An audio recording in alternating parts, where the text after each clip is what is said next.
धर्म ग्रंथों में अनेक अस्त्र शस्त्रों के बारे में विस्तार पूर्वक बताया गया है। इन सभी में तीरधनुष बहुत ही खास होते थे।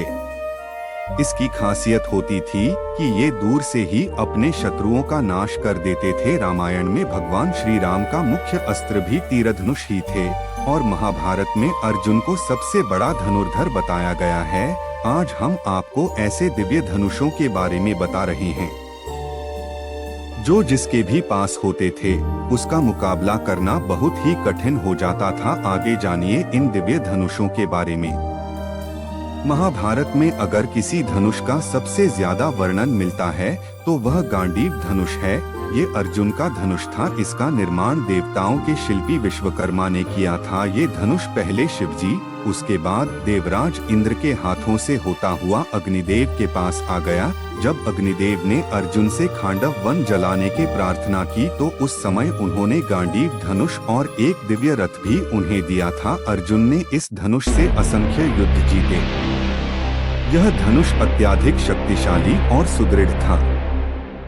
महाभारत के अनुसार वैसे तो श्री कृष्ण का मुख्य अस्त्र चक्र था, लेकिन उनके पास एक दिव्य धनुष भी था जिसका नाम सारंग या शारंग था। ये धनुष भगवान विष्णु का था जिसे उन्होंने ऋषि ऋचिक को दे दिया था। ऋषि ऋचिक ने अपने पोते परशुराम को इसे दिया था। उन्होंने इसे श्री राम को और श्री राम ने इसे जल के देवता वरुण को दे दिया था। खांडव वन दहन के दौरान वरुण देवता ने ये धनुष श्री कृष्ण को सौंप दिया था। रामायण और शिव महापुराण आदि कई ग्रंथों में पिनाक धनुष का वर्णन मिलता है। ये भगवान शिव का धनुष था। महादेव ने इसी दिव्य धनुष से त्रिपुरासुर राक्षस का अंत किया था और इस धनुष से चलाए गए एक ही तीर से त्रिपुरों का नाश कर दिया था। ये धनुष शिवजी ने इंद्र को दिया था जिसे उन्होंने राजा जनक के पूर्वजों को सौंप दिया था। सीता स्वयंवर के दौरान श्री राम के हाथों ये धनुष टूट गया था। वाल्मीकि रामायण के अनुसार भगवान श्री राम के धनुष का नाम कोदंड था। ये बांस के द्वारा बनाया गया था। ये धनुष दिव्य शक्तियों से युक्त था। रामायण में इसे महाप्रलयकारी बताया गया है।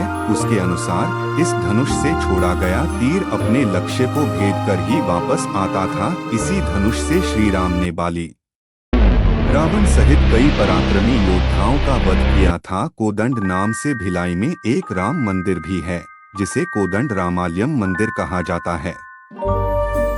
महाभारत काल में गांडवी और सारंग के बाद अगर कोई सबसे दिव्य धनुष था तो था विजय धनुष, जो कर्ण के पास था।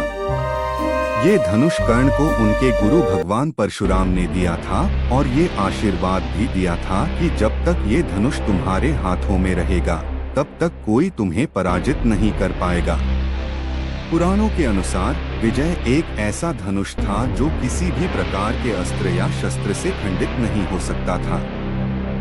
ऐसे ही ज्ञानवर्धक जानकारी के लिए चैनल को सब्सक्राइब करें, लाइक व शेयर